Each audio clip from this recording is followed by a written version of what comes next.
Tupac days. We weren't trying to look tough. Who would we be trying to look tough against? We were trying to be tough towards life. But that didn't have anything to do with how we looked. That was something internal. We listened to Tupac and we felt how becoming tough was going to mean becoming harder and becoming softer at the same time. We didn't know how to do it, except silently. Silently enough that when we drove through our town and listened to his songs, we made a space inside ourselves for his songs to fill utterly. There wasn't much in the world that was trying to become harder and softer at the same time. So when there was something that was, you had to let in every last part of it.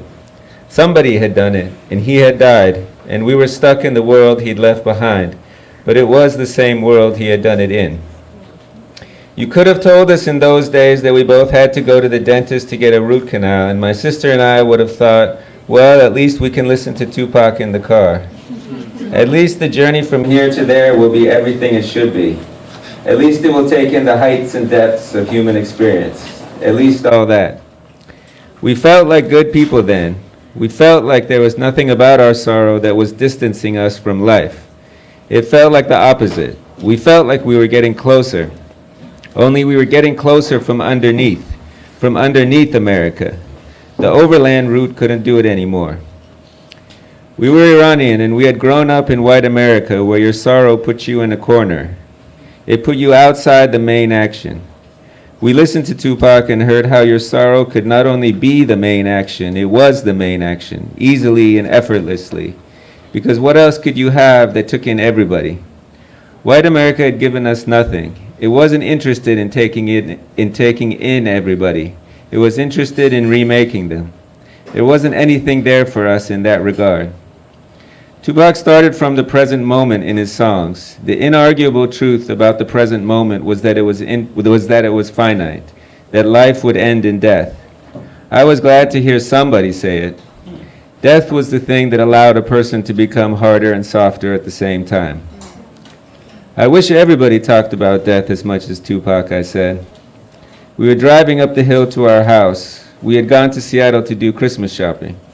The afternoon was dark and beautiful in a way that we knew and had grown up with and remembered. I don't know if everybody is as close to death as Tupac was, my sister said. I think they are, I said. It doesn't feel like it when we're Christmas shopping, but I think they are. My sister wasn't the kind of person who asked you not to talk like that. She knew that what you were getting at had to do with life. The life it had to do with was very hard to see. It was all around us too, which was why it was very hard to see. It was easy to think that the world he sang about was a different world, but it was the same world when it came to death. I was glad that my sister and I could listen together because I didn't have any idea how to take an awareness of death and stretch it out over a life. But when we listened to Tupac together, that was a start. That was the start of saying that my sorrow doesn't put me in a corner in America or anywhere else. It puts me inside and underneath, and that's not a position that anybody talks about as something to aspire to. They talk about outside and they talk about above. They talk forever and forever about above. But they can keep above. There is no above when there is death in the way that Tupac knew there was death. There was only inside and underneath, which was why his music got inside and underneath us. It was the only way. Try writing a good song to somebody you feel above. Try writing a good story like that, I thought. That was what death did. It kept you underneath. And yet somehow the subject was still life. Wasn't it comical then to write stories about life when you were trying to be as underneath as death? Yes it was. But what is wrong with being comical? Did you think the comedy had to die just because you wanted to write with an awareness of death? Did you think that Tupac didn't keep laughter with him all along? There was a way to keep everything, driving in the car with my sister and listening to Tupac. There was a way to keep the fight we heard in his songs, and there was a way to keep the peace in them too. It had to be both. If it was only one of them, we would be trying to fit the world into our story. We couldn't do that anymore.